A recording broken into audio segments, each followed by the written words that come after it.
भाइयों, भावनी मानकों, मोर नमस्कार एवं जोहार। ओडिया संस्कृति के महाकुंभ ओडिशा पर्व 2024 को आसी मां गर्भित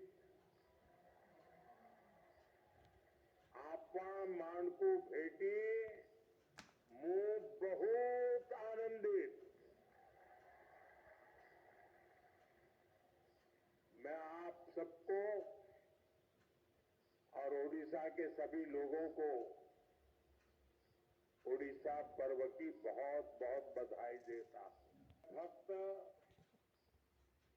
दासिया बावरी जी, भक्त सालवेग जी, उड़िया भागवत की रचना करने वाले श्री जगन्नाथ दास जी को भी आदर पूर्वक नमन करता हूं। ओडिशा निजर सांस्कृतिक विविधता द्वारा भारत को जीवंत रखी बारे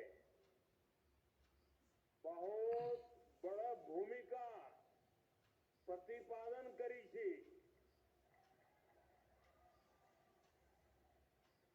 साथियों, ओडिशा हमेशा से संतों और विद्वानों की धरती रही है।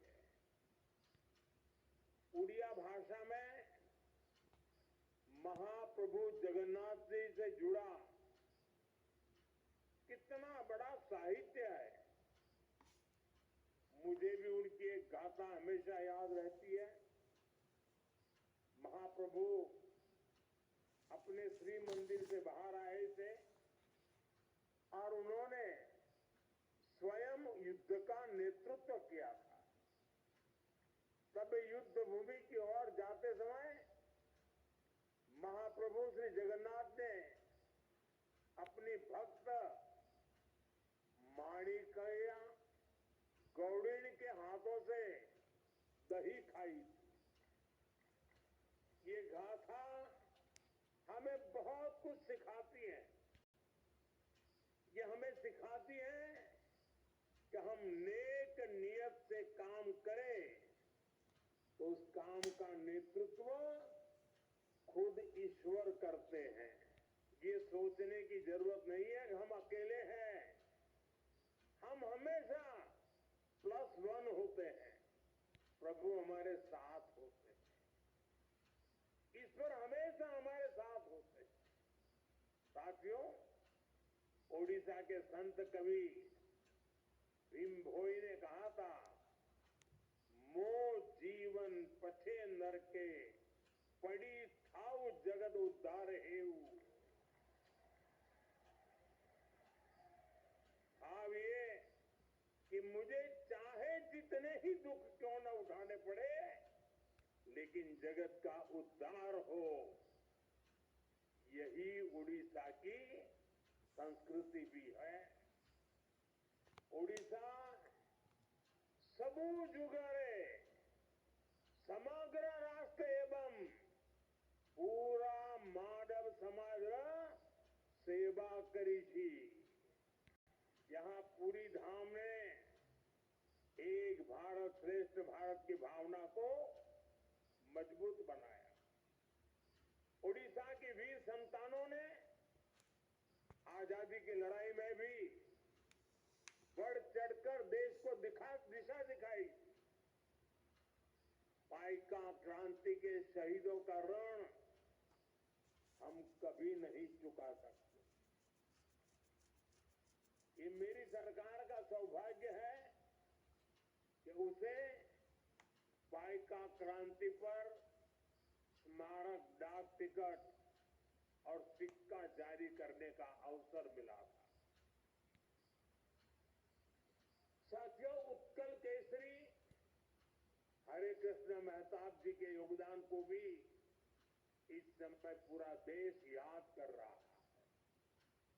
हम व्यापक स्तर पर उनकी 25वीं जयंती मना रहे हैं।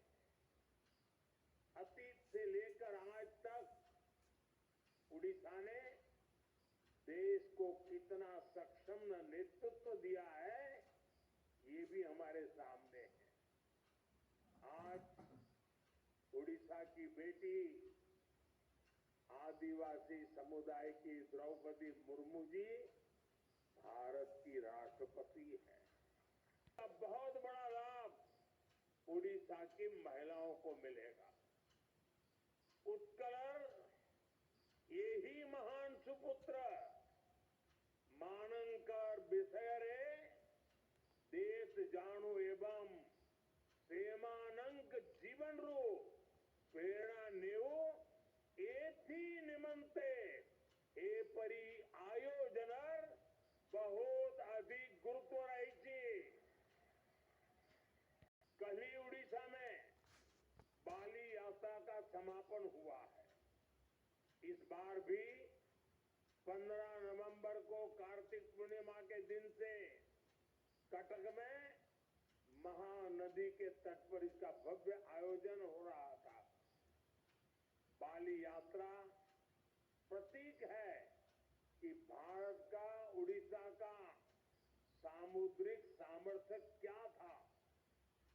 सैकड़ों वर्ष पहले जब आज जैसी टेक्नोलॉजी नहीं थी, तब भी यहाँ के नाविकों ने समुद्र को पार करने का साहस दिखाया। हमारे यहाँ के व्यापारी जहाजों से इंडोनेशिया के बाली, सुमात्रा, जावा जैसे स्थानों की यात्राएं करते थे। इन यात्राओं के माध्यम से व्यापार भी हुआ और संस्कृति भी एक जगह से दूसरी जगह पहुंची। आज ही विकसित भारत संकल्प सिद्धि निमित्त ओडिशा सामुद्रिक शक्ति महत्वपूर्ण भूमिका थी। साथियों, उड़ीसा को नई ऊंचाई तक ले जाने के लिए 10 साल से चल रहे अनवरत प्रयास आज उड़ीसा के लिए नए भविष्य की उम्मीद बन रहे हैं। 2024 में ओडिशा वासियों के अभूतपूर्व आशीर्वाद ने इस उम्मीद को नया हौसला दिया है। हमने बड़े सपने देखे हैं, बड़े लक्ष्य तय किए हैं। 2036 में ओडिशा राज्य स्थापना का शताब्दी वर्ष मनाएगा। हमारा प्रयास है कि ओडिशा की गिनती देश के सशक्त, समृद्ध और तेजी से आगे बढ़ने वाले राज्यों में हो।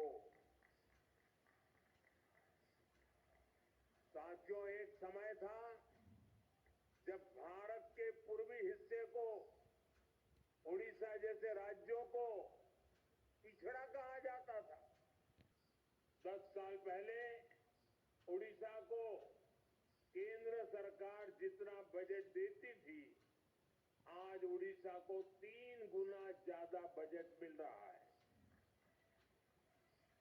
इस साल ओडिशा के विकास के लिए पिछले साल की तुलना में 30% ज्यादा बजट दिया गया है। हम उड़ीसा के विकास के लिए हर सेक्टर में तेजी से काम कर रहे हैं। साथियों, उड़ीसा में पोर्ट आधारित औद्योगिक विकास की अपार संभावनाएं हैं। इसलिए धामरा, गोपालपुर, अस्तारंगा, पलूर और स्वर्णरेखा पोर्ट का विकास करके यहां व्यापार को बढ़ावा दिया जाएगा। अब यहां निवेश को भी बढ़ावा मिलेगा और रोजगार के नए अवसर भी पैदा होंगे। मैं इन प्रयासों के लिए मुख्यमंत्री श्रीमान मोहन चरण मांझी जी और उनकी टीम को बहुत बहुत बधाई देता हूं। साथियों, दिशा में उपयोग करके उसे विकास की नई ऊंचाइयों पर पहुंचाया जा सकता है। मैं मानता हूं ओडिशा को उसकी स्ट्रेटेजिक लोकेशन का बहुत बड़ा फायदा मिल सकता है। यहां से घरेलू और अंतर्राष्ट्रीय बाजार तक पहुंचना आसान है। पूर्व और दक्षिण पूर्व एशिया के लिए ओडिशा व्यापार का एक महत्वपूर्ण हब है। ग्लोबल वैल्यू चेन में ओडिशा की अहमियत आने वाले समय में और बढ़ेगी। हमारी सरकार राज्य से एक्सपोर्ट बढ़ाने के लक्ष्य पर भी काम कर रही है। साथियों, ओडिशा में अर्बनाइजेशन को बढ़ावा देने की अपार संभावनाएं हैं। हमारी सरकार इस दिशा में ठोस कदम उठा रही है। हम ज्यादा संख्या में डायनेमिक और वेल कनेक्टेड सिटीज के निर्माण के लिए प्रतिबद्ध है। हमें ओडिशा के टियर 2 शहरों में भी नई संभावनाएं बनाने का भरपूर हम प्रयास कर रहे हैं। खास तौर पर पश्चिम ओडिशा के इलाकों में जो जिले हैं, वहां नए इंफ्रास्ट्रक्चर से नए अवसर पैदा होंगे। साथियों, हायर एजुकेशन के क्षेत्र में ओडिशा देश भर के छात्रों के लिए एक नई उम्मीद की तरह है। यहाँ कई राष्ट्रीय और अंतर्राष्ट्रीय इंस्टीट्यूट है जो राज्य को एजुकेशन सेक्टर में लीड लेने के लिए प्रेरित करते हैं। इन कोशिशों से राज्य में स्टार्टअप इकोसिस्टम को भी बढ़ावा मिल रहा है। साथियों, ओडिशा अपनी सांस्कृतिक समृद्धि के कारण हमेशा से खास रहा है। ओडिशा की विधाएं और किसी को सम्मोहित करती है, हर किसी को प्रेरित करती है। यहाँ का ओडिसी नृत्य हो, ओडिशा की पेंटिंग्स हो, या जितनी जीवंतता पट्टचित्रों में देखने को मिलती है, उतनी ही बेमिसाल हमारे आदिवासी कला की प्रतीक सौराष्ट्र चित्रकारी भी होती है। संबलपुरी, बोमकाई और कोटपा बुनकरों की कारीगरी भी हमें ओडिशा में देखने को मिलती है।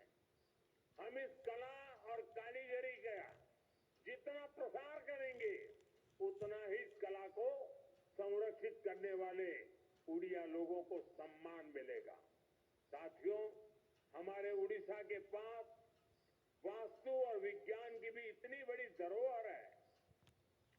कोणार्क का सूर्य मंदिर, इसकी विशालता, इसका विज्ञान, लिंगराज और मुक्तेश्वर जैसे पुरातन मंदिरों का वास्तु, ये हर किसी को आश्चर्यचकित करता है।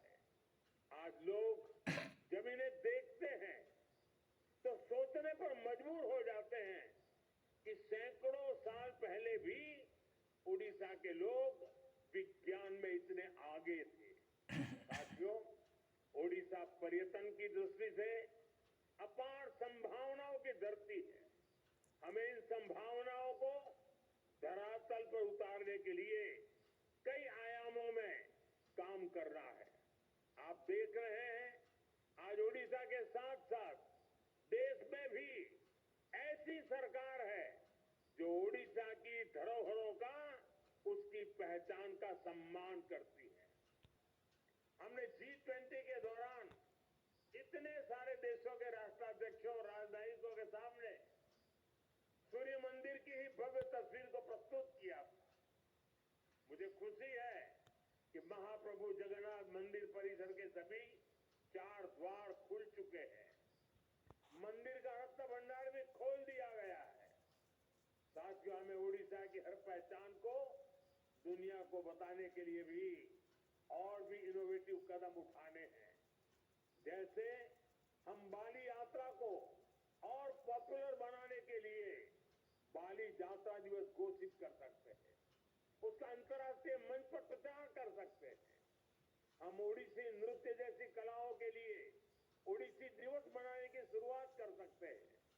विभिन्न आदिवासी धरोहरों को सेलिब्रेट करने के लिए भी नई परंपराएं शुरू की जा सकती है। इसके लिए स्कूल और कॉलेजों में विशेष आयोजन किए जा सकते हैं। इससे लोगों में जागरूकता आएगी, यहाँ पर्यटन और लघु उद्योगों से जुड़े अवसर बढ़ेंगे। कुछ ही दिनों बाद प्रवासी भारतीय सम्मेलन भी विश्व भर के लोग इस बार उड़ीसा में भुवनेश्वर में आने वाले हैं। प्रवासी भारतीय दिवस पहली बार उड़ीसा में हो रहा है। ये सम्मेलन भी उड़ीसा के लिए बहुत बड़ा अवसर बनने वाला है। साथियों, कई जगह देखा गया है, बदलते समय के साथ लोग अपनी मातृभाषा और संस्कृति को भूल जाते हैं।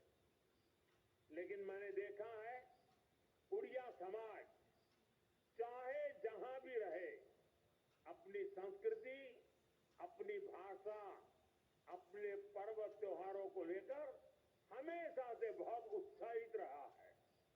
मातृभाषा और संस्कृति की शक्ति कैसे हमें अपनी जमीन से जोड़े रखती है, ये मैंने कुछ दिन पहले ही दक्षिण अमेरिका के देश गयाना में भी देखा।